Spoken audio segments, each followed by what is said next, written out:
200 years ago, Singapore was a jungle, an obscure tropical island, barely inhabited.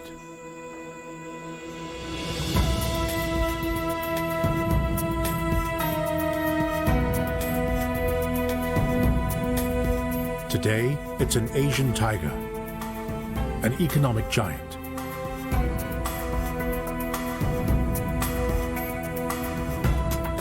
This city-state has no natural resources. Its land is infertile. So why has it lured so many people from around the world, seeking their fortune?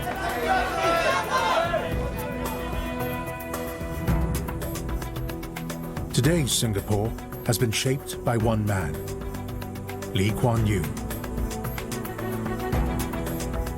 He ruled the country for a quarter of a century, leading it into the modern age. But what was Singapore like before Lee Kuan Yew? How did it ever emerge onto the world stage? Unless you know where you came from, unless you know what your ancestors have been through, you have no reference point. What makes us different from, say, the Thais, or the Filipinos, or the Sri Lankans? The difference is how we came here, how we developed, and that requires a sense of history.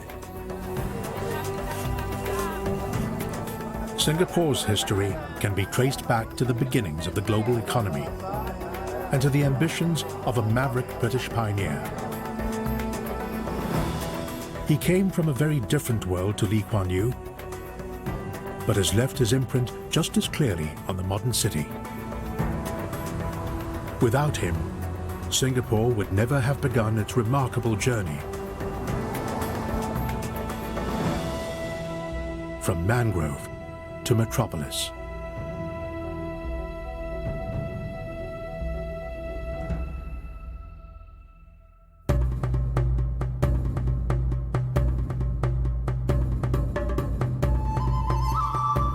Singapore is a tiny island that's been shaped by the grand forces of history. Back in the 19th century, the British were developing a powerful trading empire and had their sights set on Southeast Asia.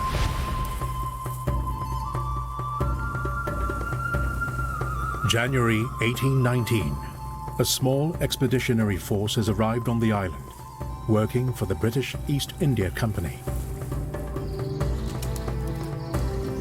The leader is a highly ambitious, determined young man, an official of the company. His name would become forever linked with Singapore. He is Sir Thomas Stamford Raffles. He was a man with a vision, ahead of his time perhaps, whereas most of the East India Company officials in this part of the world were basically here for the trade, perhaps for the adventure. Raffles had an idea of changing the world, of making it a better place. Raffles was fascinated by Singapore's history and carried out an archaeological survey of the island, looking for evidence of its glorious 14th century past.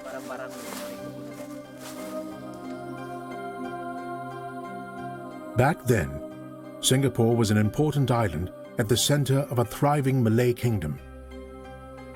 It was known as Temasek and appears on the earliest Chinese maps of the region. Raffles realized that there had been a former state here, a former kingdom, and in many respects he wanted to create a new Temasek, a new Singapore that would be guided by the British. But Raffles had no legal right to do anything on this Malay island without the blessing of a Malay sultan. The local Sultan of Johor had already ruled out making any deals with the British, but he had a disgruntled elder brother, Hussein, with a rival claim to his throne. Raffles realized this and smuggled Hussein into Singapore, Without any authority, he proclaimed him to be the rightful sultan. In effect, Raffles had carried out a coup. This is where Raffles' understanding of Malay culture, Malay history, Malay text comes into play. He basically created a Sultan of Singapore, in many respects out of thin air. The port of Singapore is to be considered under the immediate protection. Having installed his own sultan, Raffles organized a formal handover of power. To be defrayed by the British government. Hussein was to receive a handsome salary, but in return, Raffles would be able to run the island as he wanted. This treaty is On the 6th day of February 1819, the treaty was concluded, and modern Singapore was born. 1819. This historic occasion was witnessed by a few dozen sea gypsies, pirates and fishermen who lived on the island. My great-grandfather was there. You see, maybe he must be a kid at the time. He didn't understand, but he must have remembered a few things, what he saw. That was the first time somebody saw a white man coming to Singapore. When they were just aghast, I suppose, and they did not understand the whole thing about that. With the signing of the treaty, Singapore's history as a Malay island had effectively come to an end. Company, face the flag. From now on, it was to be a British settlement in the hands of the East India Company. Company, salute. A blank canvas to be shaped by the vision of one man.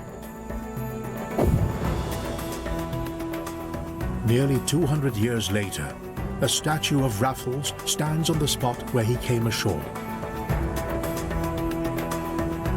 But how was this one man going to turn a swamp into a city?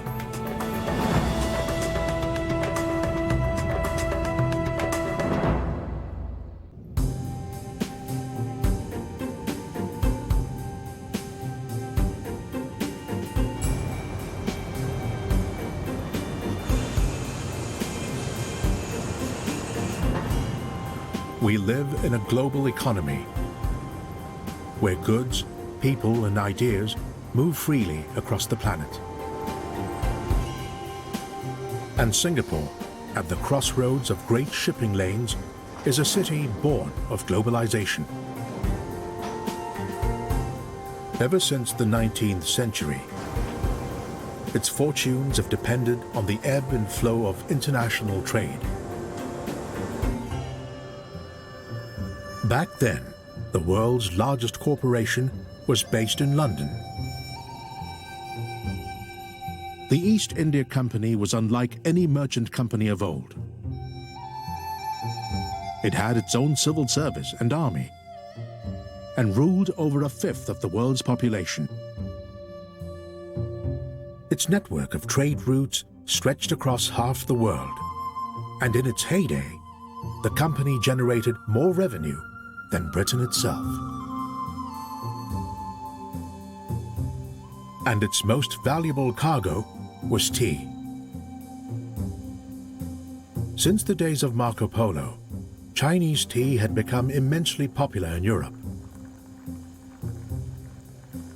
Half the company's profits came from supplying this one fashionable drink. The British had cultivated a particular liking for tea, and the market was growing all the time. The East India Company found that this was a major item for their business and kept the company going. But what could they pay for the tea with? They had relatively little to sell to China to pay for the tea. This was a problem for the company for a long time, until they eventually discovered opium. Opium was the one thing that the Chinese did not have and did want in large quantities. And once the British discovered that the Chinese needed the opium and that they had supplies of it in India, an area like here, at the foot of the Straits of Malacca, turning round into the South China Sea became very important in their eyes. The East India Company was producing opium in northern India and shipping it to China, where it was used to buy supplies of tea, which could then be sent back to England. It was the company's most profitable trade route, but every one of its ships had to pass through a narrow passage known as the Malacca Straits. To protect its interests, the company wanted to set up a port somewhere at the foot of the Malacca Straits. But there was a problem. For 200 years, the Dutch had controlled the East Indies. They were the military and economic superpower in the region, and it was company policy to do nothing which might upset them. Raffles' expedition to Singapore was deliberately provocative. He was an official of the company and had been told to tread very carefully. No one expected him to set up a port under the very noses of the Dutch. Company, salute! Whenever he talked about furthering British ambitions east of Calcutta, everyone said, oh, let's leave it as it is, don't rock the boat, the Dutch aren't going to like it. And Raffles thought, well, to hell with the Dutch, I like it and I'm going to do it, and he did. 2 weeks after Raffles raised the British flag over Singapore, news reached his boss, Charles Bannerman, the governor of Penang. Bannerman didn't like or trust the ambitious young Raffles and was furious that one of his men had breached company policy. He urgently contacted his Dutch counterparts to assure them that Raffles had been acting on his own initiative, without the authority of the company.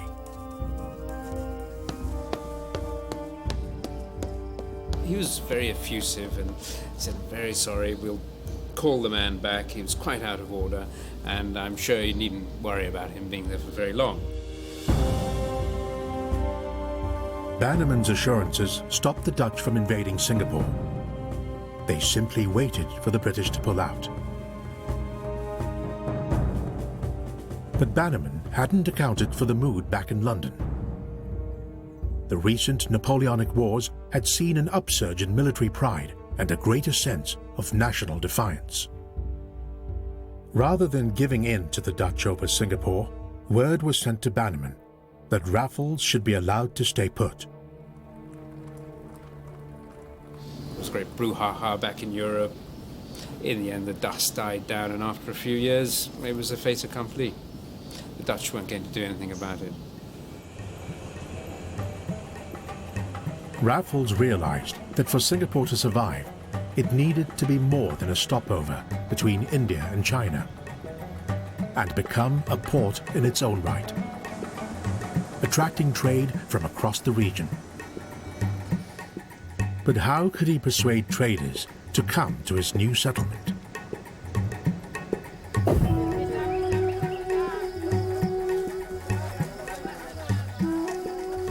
This whole region was full of traders all over the place. There are many river mouths, small ports.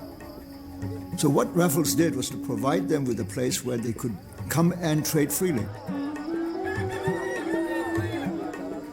By providing that service, the word got around very, very quickly, and all these people realized that this was a tremendous advantage. If they brought all their trade to Singapore, they could bring in all kinds of goods, sell almost anything they could get without having to pay taxes, and there was just nothing like that anywhere else in Asia.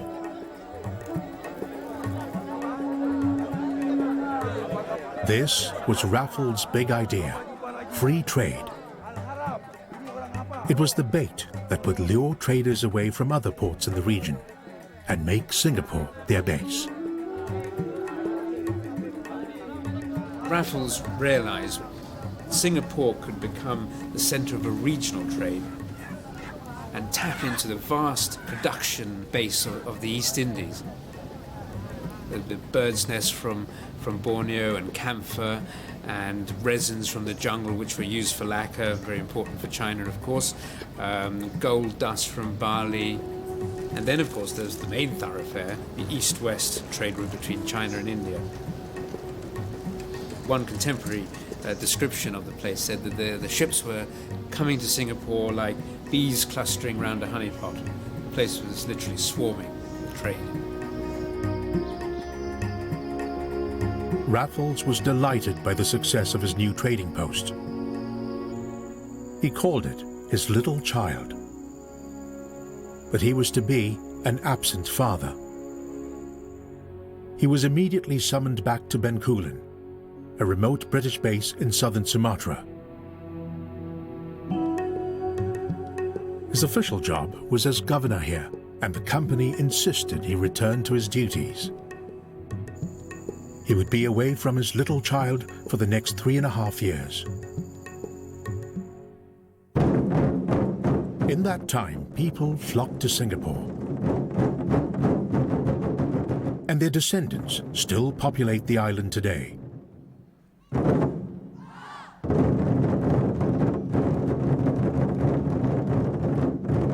A large Chinese community had already been living and trading along the Malacca Straits for centuries. Many simply moved to Singapore to enjoy the benefits of free trade. Others came direct from mainland China to escape the hardships of Manchu rule.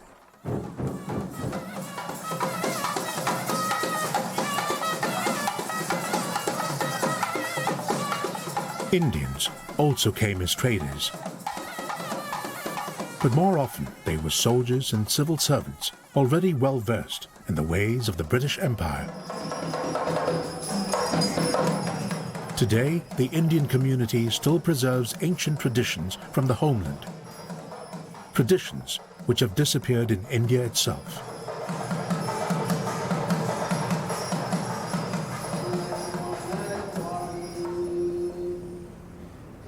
And Singapore's other great community, then and now, were the Malays.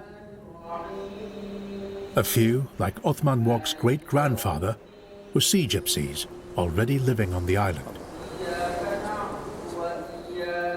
But the vast majority came from elsewhere across the Malay archipelago.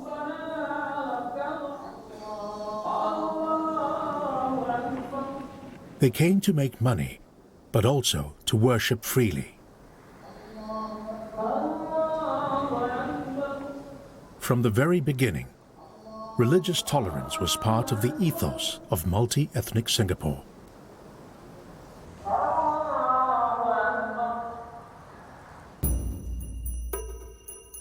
This is the oldest surviving sketch of the emerging settlement, drawn by one of the British officers.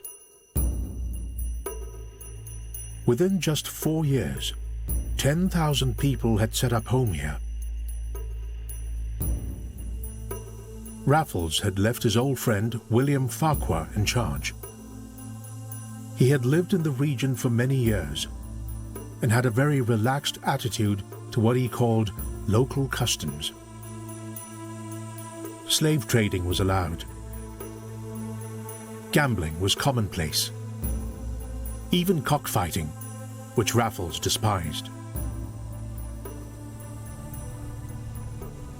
Farquhar also did nothing to stop the spread of opium.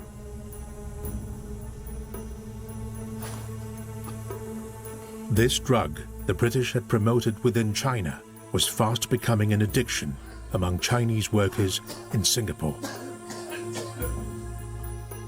People were free to come here looking for a fortune, but the, we'll say, application of the law might have been a bit lax. There was a sense of an open port where anything could happen. According to accounts of the time, there were robberies and stabbings every day. There was a tiny police force, but the policemen were often the first to be murdered.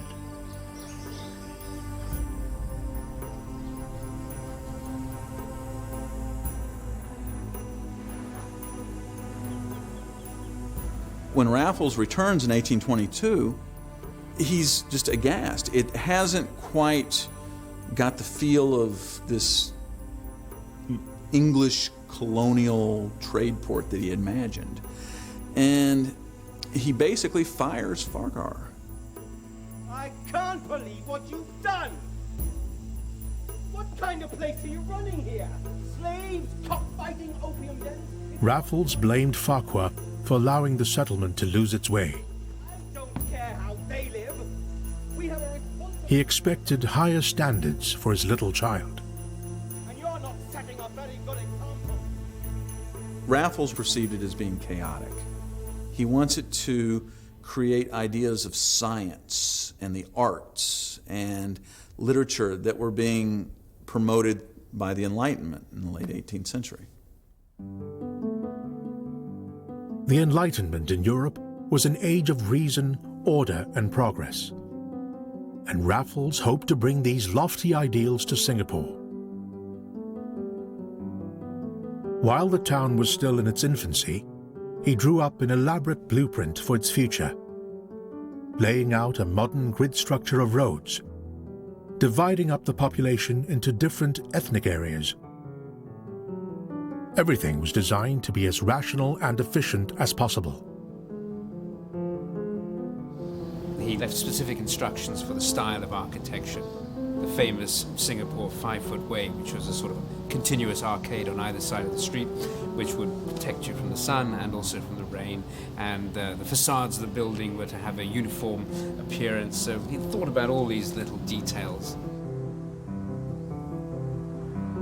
In Raffles' vision, the river would be the central artery of the town, along which trade could flow. He created a wharf, Boat Quay, to be a focal point for mercantile establishments.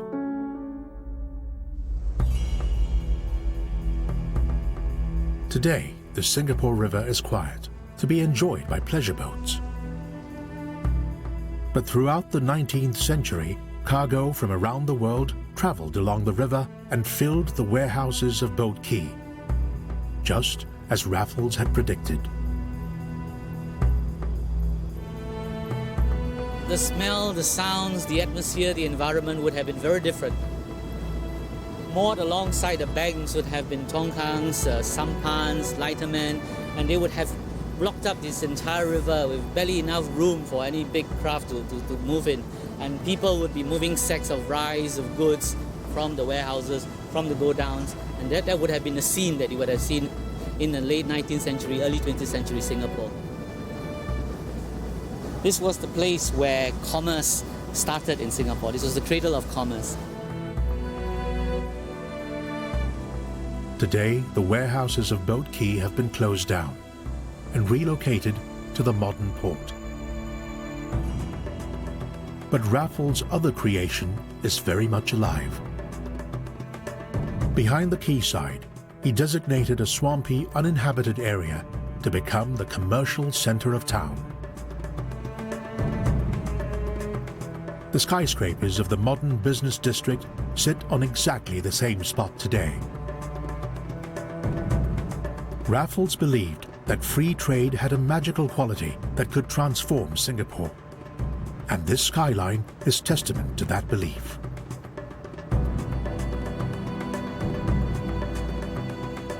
The central square in the business district still has the same shape and dimensions as when it was first designed. Only now it is known as Raffles Place, in honor of its founder. Shortly before he left Singapore for the last time, he wrote to a correspondent in England, and he said something like, "I've had to mold everything from first to last, to introduce a system of energy, purity, and encouragement that will last for a century or two." That's Raffles thinking 200 years ahead.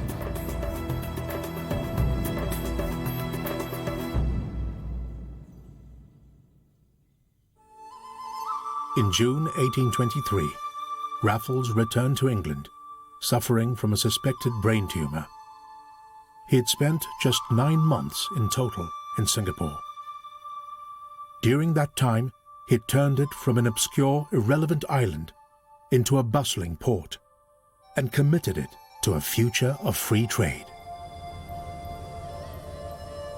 But was free trade really as magical as Raffles believed? Could it alone conjure up the city of his dreams?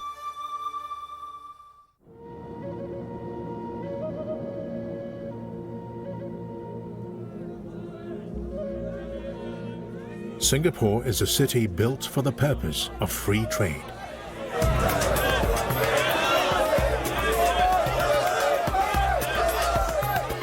The idea that anyone can buy and sell whatever they like without interference from government has been at the cornerstone of Singapore's success since it was first introduced in the 19th century.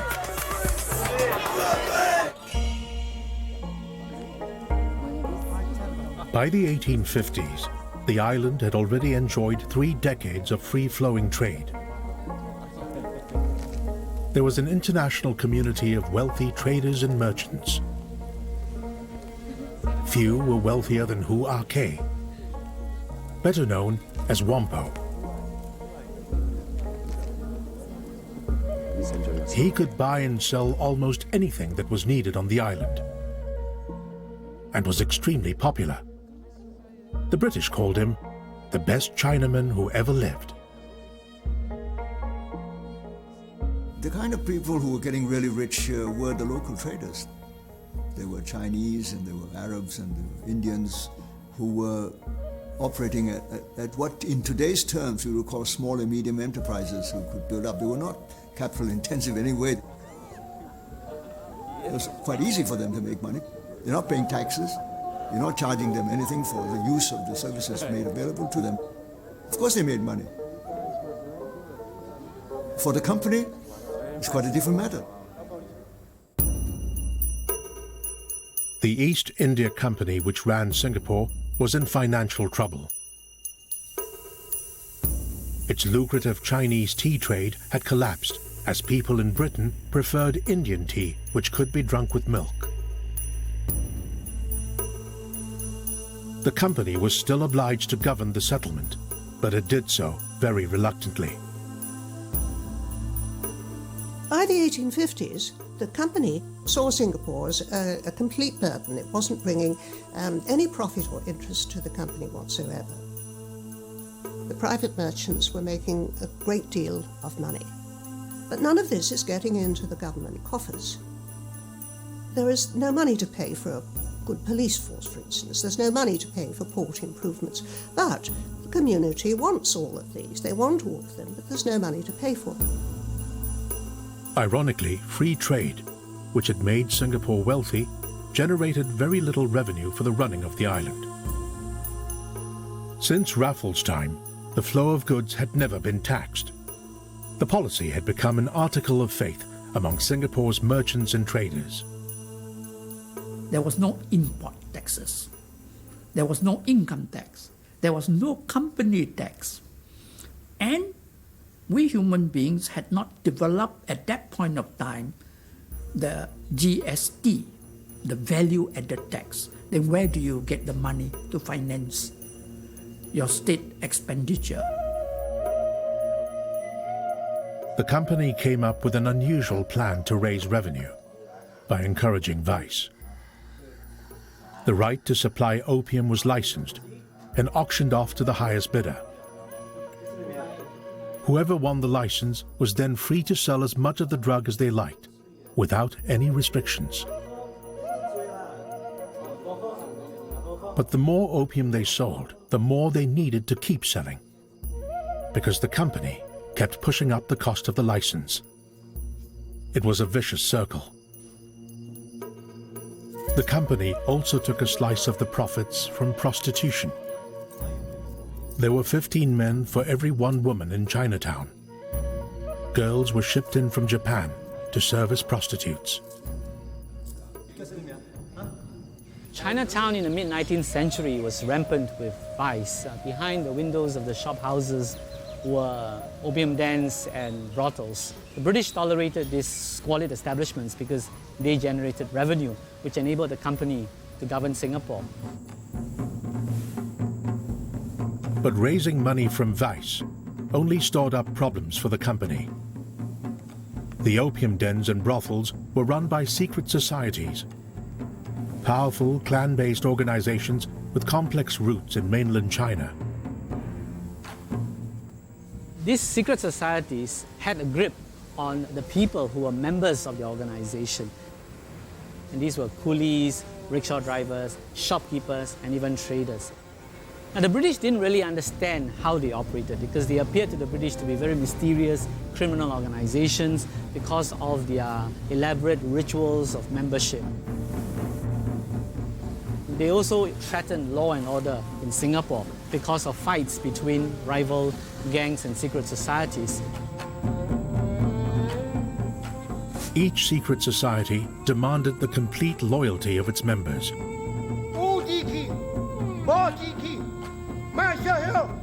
They were expected to defend the honor of their clan against anyone who interfered with their lucrative business. We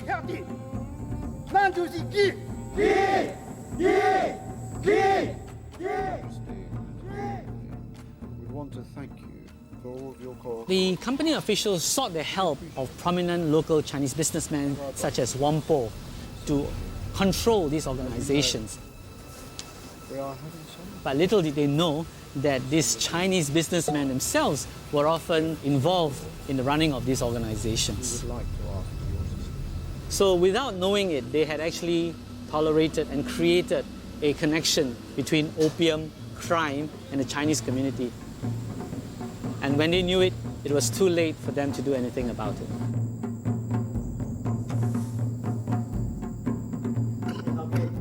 The city was developing a reputation for sleaze and vice. It was known locally as Singalore, and the company had neither the will nor the way to improve things.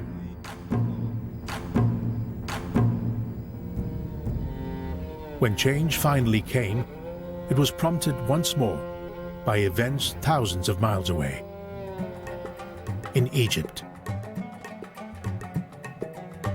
The Suez Canal was opened in 1869. At a stroke, it transformed the way goods were moved around the world. Before then, ships from Europe would sail around the Cape of Good Hope to reach the Far East. Now they could come directly, through the Suez Canal, across the Indian Ocean, then down the Malacca Straits and past Singapore. The canal cut 5,000 miles off the journey and brought a 50% increase in trade in the first 5 years. Once the Suez Canal was being used as the normal means of getting through Asia, Singapore had a completely fresh start. It was now seen and recognized, not simply as just the route to China alone, but simply as the port for anybody who's trading in this whole region. And this became increasingly the role of Singapore. In modern economic jargon, Singapore had become the hub of Southeast Asia, the first port of call for Western ships wanting to operate in the region. If a ship were to come from London and distribute various products, it would be much more economical if you come to a center. And from that center, it will be broken up into smaller parcels and distribute to different parts of Southeast Asia. That is the concept of the hub.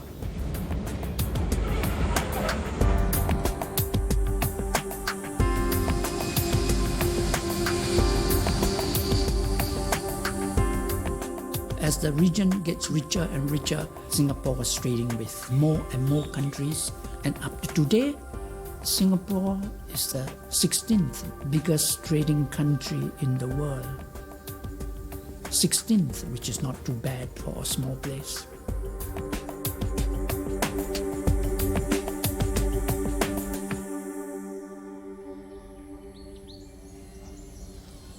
Singapore's fortunes received a further boost from another part of the world. In 1877, 6 small trees were smuggled out of Brazil and sent to the botanical gardens in Singapore. The director of the gardens was a Scottish botanist, Henry Ridley. He realized they were rubber trees and well suited to the climate of Southeast Asia. Ridley started to tell all the planters, local and British, you plant rubber. The story went that whenever he went to a function, he would take some rubber seeds and put into their pockets. Later on, some people thought he went a bit cuckoo. They call him Mad Ridley. But actually, he was not mad. And I think history proved that he was right.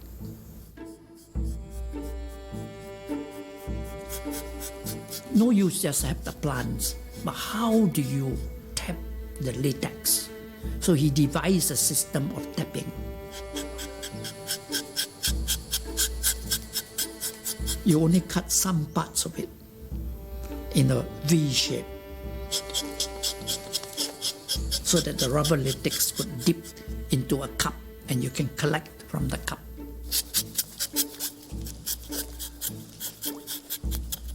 At that time, it was white gold.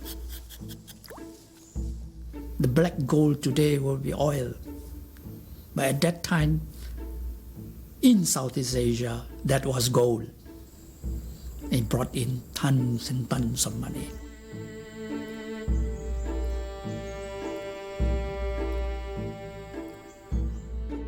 There was not enough land in Singapore to meet the global demand for rubber. So in the decades that followed, businessmen from Singapore opened up huge rubber estates in neighboring Malaya. And every tree was cut using the method devised by Henry Ridley. At the same time, there was a boom in Malayan tin mining because of the popularity around the world for canned food. And the port of Singapore, at the foot of the Malayan Peninsula, was ideally located for exporting tin and rubber to the factories of Europe and America.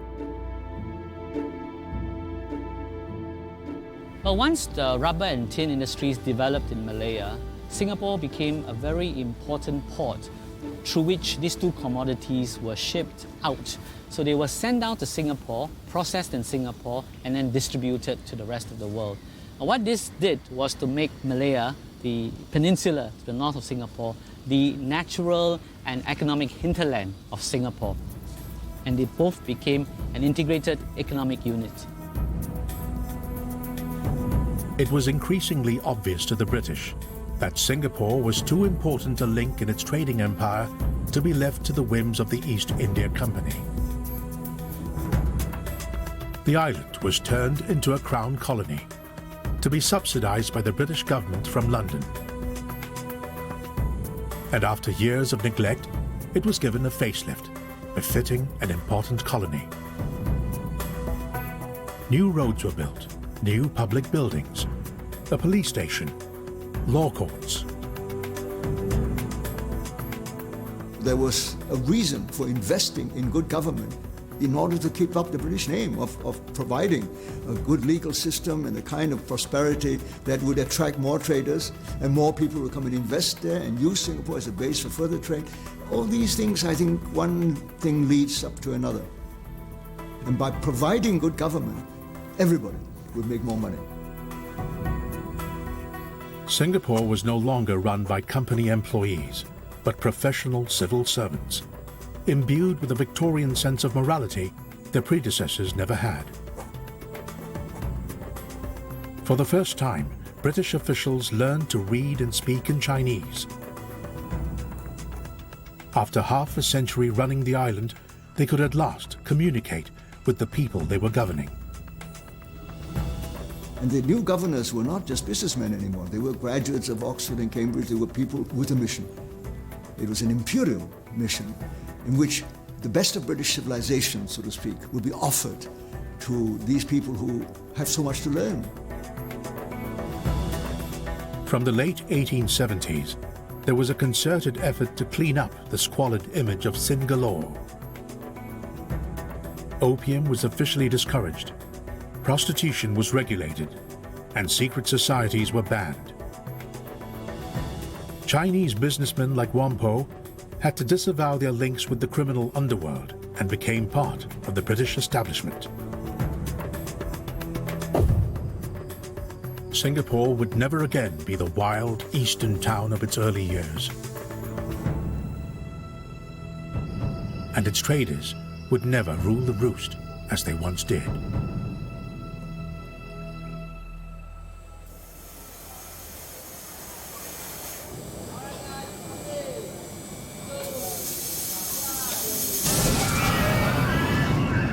Today, Singapore's latest tourist attraction, the reverse bungee, sits on the very spot where Whampoa's riverside warehouse used to be.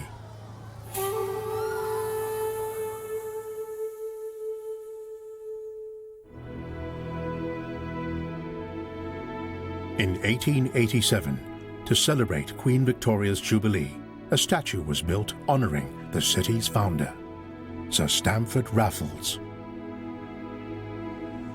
In the same year, the world-famous hotel that bears his name was also opened, the epitome of colonial sophistication in the East.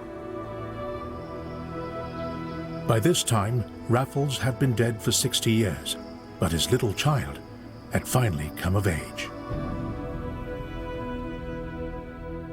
If he had been there to witness the unveiling of his own statue, I think he would have been largely very pleased with what he saw.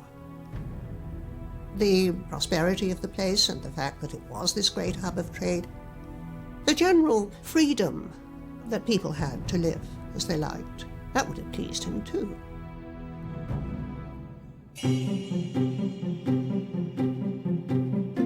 This is some of the oldest surviving cinefilm of Singapore, shot at the beginning of the 20th century.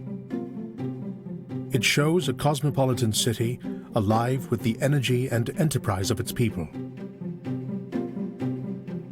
It's also an orderly, efficient city, as Raffles had hoped it would be.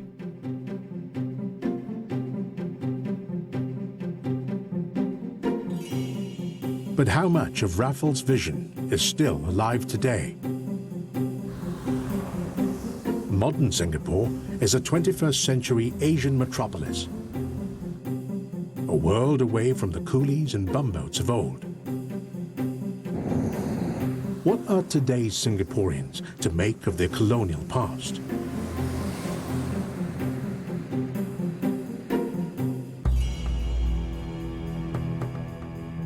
Singapore of old was the creation of Sir Thomas Stamford Raffles.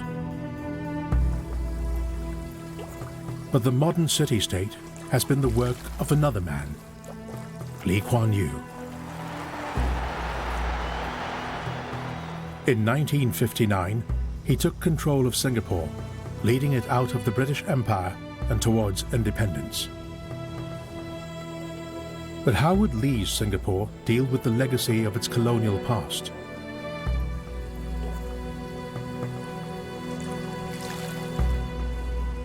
One of the first decisions the independent government made was that the statue of Raffles, built for Queen Victoria's Jubilee, should remain in the centre of town. Modern Singapore would be built on the same foundations as Raffles' little child. The legacy is that of connectedness with the world. That was what made Singapore get off the ground. From a barely inhabited island, infertile, of no consequence to the world, he made it an important hub. And that we must keep up, because otherwise we would sink back to a fishing village. Raffles left behind the importance of free trade. That principle has been upheld by the British government, by the independent Singapore government throughout. That was never touched. Raffles' presence is still felt in modern Singapore. Across the street from the old black Victorian statue, a new white replica now stands.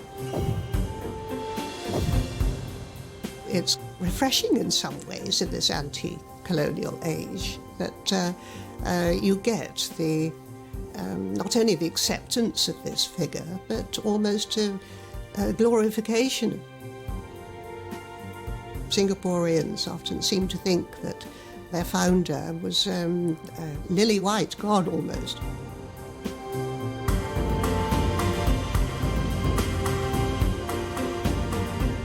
But in one fundamental way, modern Singapore is very different from the Singapore of Raffles. The flag that flies overhead is no longer the Union Jack, and its people are no longer colonial subjects. Raffles could not imagine the British actually gone with people who were brought here running their own show in a country, a nation state. I'm not sure that Raffles was aware of such an idea. He never had to worry about whether the thing was a self-governing or whether there was a self to govern. The British governed it. You came, you do your business, make your money, go back if you like, stay if you like. I had to make this place work. We were Chinese from various parts of China, Indians from various parts of India, Malays from various parts of the archipelago. We had to weld ourselves into one cohesive society so that this is not a hotel, this is a home. That's different. The story of how Singapore made the journey from colony to nationhood is still being written. This country is only 40 years old. But at every twist and turn, the impact of Sir Thomas Stamford Raffles has been felt. He created a trading post in a jungle and gave birth to a modern city.